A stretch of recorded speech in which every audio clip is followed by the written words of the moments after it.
इस बैकग्राउंड में या इस पस मंज़र में हम लोग जो है ज़रूर इस बात का जायज़ा ले रहे हैं, और इसका फ़ैसला कोई नहीं हुआ, लेकिन इसका जायज़ा ज़रूर लिया जा रहा है कि पार्टी के ऊपर पाबंदी लगा दी जाए। उनके अपने जो लोग वो ये सारी बातें कर रहे हैं कि ये प्लानिंग के तहत हुआ है, ये मौसम कुछ आदमी है, ये एक आखिरी हरबा था, उसका बुनियाद जो है, जो असास जो है, उसके ऊपर हमला किया।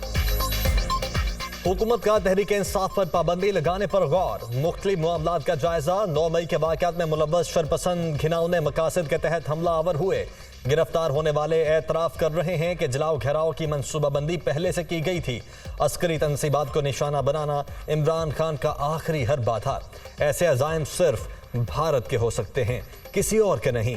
वज़ीर दिफा ख्वाजा आसिफ की मीडिया टॉक।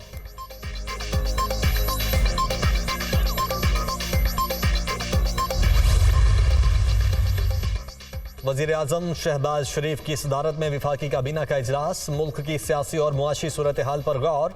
आइंदा माली साल के हवाले से हिकमत अमली पर भी तबादला ख्याल।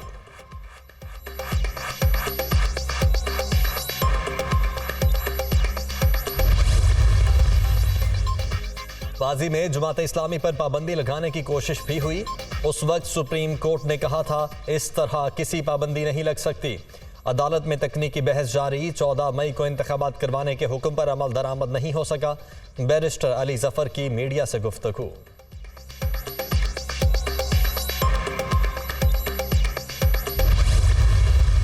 मास्टरमाइंड करने वाला जो आदमी है, जिसने इसको डिजाइन किया, इस करप्शन का सबसे बड़ा बेनिफिट उठाया, दंदनाता फिर रहा है, वो है फैज हमीद। उनकी बाकियात सेनेट में ही मौजूद है, दाएं बाएं भी मौजूद है। और कुछ लोग घिनौने जराइम में मुलव्वस हैं।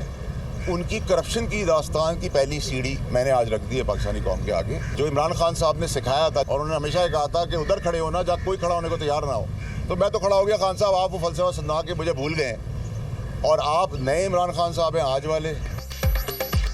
तहरीक इंसाफ पर पाबंदी नहीं लगनी चाहिए। इमरान खान को बताया था कुछ सांप उनकी जगह आने वाले हैं। सबकी निशानदही उनके मुंह पर करता रहा। सदर ने जो काम किया वो दुश्मन भी नहीं कर सकता। जिसने सब कुछ डिजाइन किया उसका नाम फैज हमीद है। बाकियात आज भी सेनेट में मौजूद हैं। फैसल बावड़ा की गुफ्तगू।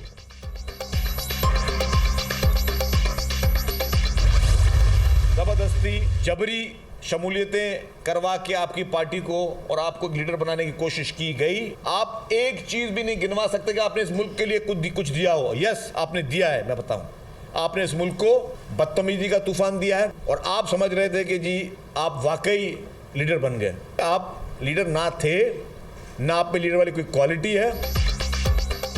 तहरीक इंसाफ में लोगों को जबरी तौर पर शामिल करवाया गया। जिस तरह ये लोग आए थे अब उसी तरह वापस जा रहे हैं। इमरान खान ने नौजवान नस्ल को गालम गलोच के सिवा कुछ नहीं सिखाया। इनमें लीडर वाली कोई भी खूबी नहीं। सिफारती महाज पर भी पाकिस्तान की साख खराब की गई। शर्जील मेमन की न्यूज कॉन्फ्रेंस।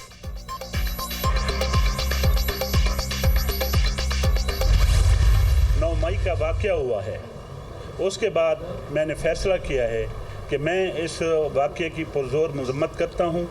मैं पाक फौज के साथ हूँ, और ये जो कुछ हुआ है इसकी मैं फिर एक बार मजम्मत करता हूँ, और मैं पीटीआई छोड़ने का ऐलान करता हूँ।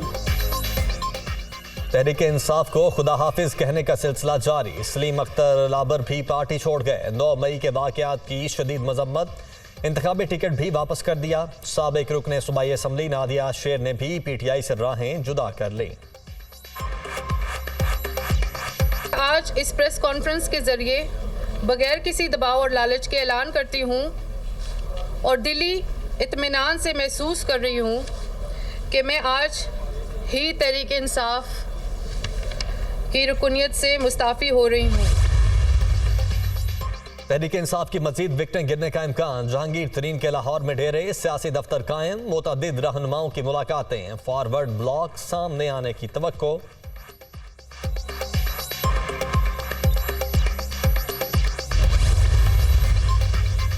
तहरीक इंसाफ के रहनुमाओं की गिरफ्तारियों का मामला। पुलिस ने नाम ECL में डालने की सिफारिश कर दी। वजारत दाखिला को बाज़ाब्ता दरखास्त भिजवा दी गई। राजा खुरम नवाज, इखलाक अवान और अली अवान भी शामिल।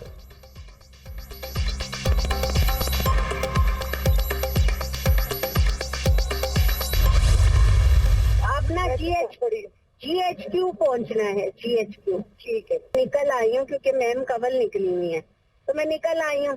तो अब मैंने तुझे सिर्फ ये बताना था, फैजाबाद वगैरह में आदमी जा रहे हैं, GHQ की तरफ मैम कवल ने कहा है कि आना है। GHQ पर हमले में मुबैना किरदार कमल शौजिब ने जनरल हेडक्वार्टर्स पहुंचने का कहा। साबिक MPA फराह ने पैगाम आगे पहुंचाया। PTI की खवातीन रहनुमाओं की मुबैना ऑडियो लीक।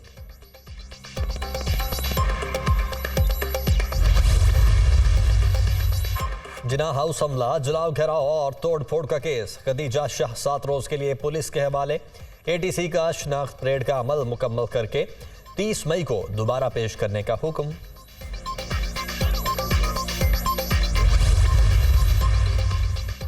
निगरान वजीर आला पंजाब की सदारत में इजलास। अमन व अमान की सूरत हाल पर गौर। मफरूर शरपसंदों की जल्द गिरफ्तारी यकीनी बनाने का हुक्म। सहूलतकारों के खिलाफ क्रैकडाउन के हवाले से ब्रीफिंग। दहशतगर्दी वाक़यात में मुलव्वस हर मुलजिम जेल जाएगा, मोहसिन नकवी का आज़म।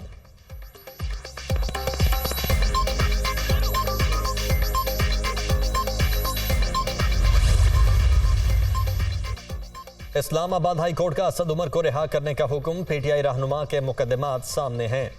2 ट्वीट्स हैं, वो तो फौरन डिलीट करवा दें। जब तक आप प्रेस कॉन्फ्रेंस नहीं करेंगे वो आपको नहीं छोड़ेंगे। जस्टिस गुल हसन औरंगजेब के रिमार्क्स। न्यूज़ कॉन्फ्रेंस तो हम नहीं करेंगे। वकील का जवाब।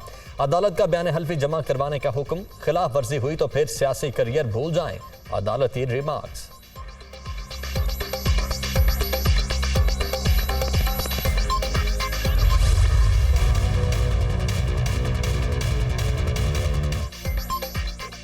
पंजाब में इंतखाबात के मामले पर इलेक्शन कमीशन की नजरसानी दरखास्त पर समाअत। इंतखाबात की तारीख देने का मामला पहली बार अदालत आया। फ्लोर शिकार केस में भी अदालत ने अपने हुक्म पर नजरसानी की। जजेस केस में भी फैसला तब्दील किया गया। ECP वकील के दलाइल। सियासी जमातों के मफादात कहीं और जुड़े हुए थे। कानूनी निकात पर दलाइल के बजाय बेंच पर एतराज किया गया। 7 रुकनी बेंच अदालत के हुक्म पर बना ही नहीं तो 4-3 का फैसला कैसे हो गया। अदालत 2 मिनट में नजरसानी खारिज करने का फैसला कर सकती है। आसानी से कह सकते हैं आपने सवारी मिस कर दी, लेकिन कानूनी निकात सुनकर फैसला करना चाहते हैं। आप अपने साथियों से कहें कि हमारे दरवाजे पर ऐसी बातें ना करें।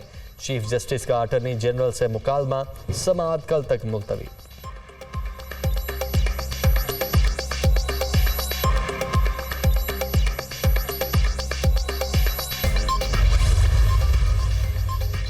ऑडियो लीक्स की तहकीकात में अहम पेशरफ्त। वफाकी हुकूमत ने अहम टेप्स इंक्वायरी कमीशन को फराहम कर दी।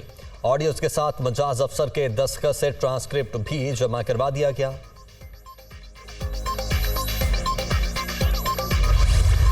मैं गुज़िश्ता 15 साल से बलूचिस्तान की जारी मुसल्लह शोरिश का एक मुतहर्रिक हिस्सा रहा हूँ। बलूचिस्तान की हुकूक की जंग सिर्फ आइनी और सियासी तरीके से मुमकिन है। रियासत को समझे बगैर हमने इस जंग का आगाज़ किया।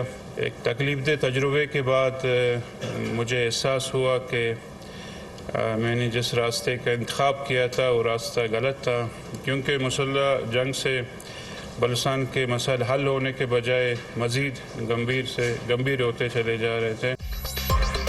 बलूचिस्तान से गिरफ्तार कलअदम तंजीम का गुलजार इमाम शंबे माजी पर शर्मिंदा। हथियार उठाने पर मुआफ़ी मांग ली। दुरुस्त रास्ते पर नहीं था।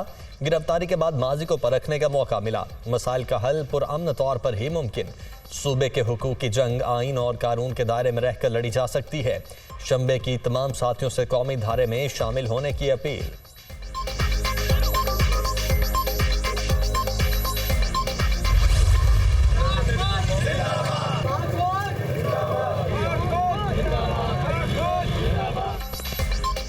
अफवाद पाकिस्तान से यकजहती का इजहार। मुख्तलिफ शहरों में रैलियां। मियांवाली और मालाकंड में शुरका के फोर्सेस के हक में नारे। शहरियों का मुल्क की सलामती के जिम्मेदार इदारे के शाना बशाना खड़े होने का इरादा।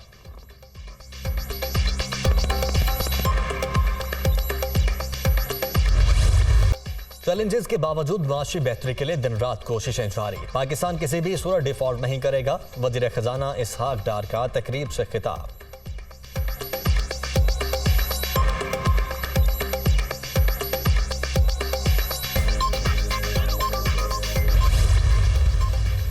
महंगाई महंगाई के सताए आवाम को एक और झटका। बिजली ₹1.25 फी यूनिट महंगी। सारिफीन से 46 अरब रुपए इजाफी वसूल करने का प्लान। कीमतों में इजाफा जनवरी ता मार्च फ्यूल एडजस्टमेंट कीमत में किया गया। इत्तला जून से सितंबर तक होगा।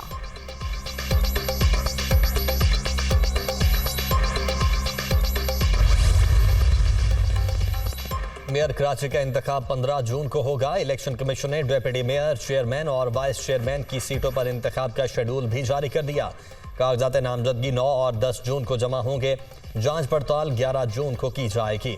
ECP इंतखाब का अमल शफाफ बनाने के लिए पुरअज़्म।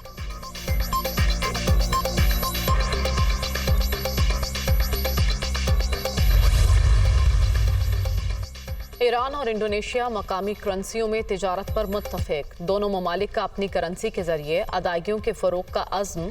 इंडोनेशिया के साथ ताल्लुकात में तोसी अहमियत की हामिल। तिजारत का हजम $20 अरब तक बढ़ाना चाहते हैं। ईरानी सदर इब्राहिम रईसी की प्रेस कॉन्फ्रेंस।